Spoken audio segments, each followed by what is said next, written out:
વડોદરા જિલ્લાના કરજણ પંથકમાં પડેલા ભારે વરસાદને કારણે ગરનાળામાં પાણી ભરાઈ જવાની ગંભીર સમસ્યા સામે આવી છે। ખાસ કરીને ગણપતપુરા માંગલેશ માર્ગ પર આવેલા ગરનાળામાં વરસાદી પાણી ફરી વળતા વાહનોની અવરજવર સંપૂર્ણપણે અટકી પડી છે।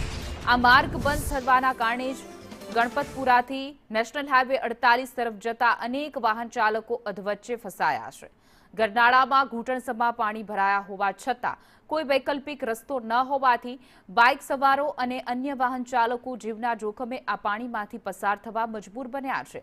બાઇક સવારોની આ જોખમી મુસાફરીના લાઈવ દ્રશ્યો પણ સામે આવ્યા છે। ચોમાસાની શરૂઆતમાં જ સર્જાયેલી આ સ્થિતિને પગલે સ્થાનિકોમાં તંત્ર સામે ભારે રોષ છે અને ગરનાળામાંથી પાણીના નિકાલની યોગ્ય તેમજ કાયમી વ્યવસ્થા કરવા ઉગ્ર માંગ કરવામાં આવી રહી છે।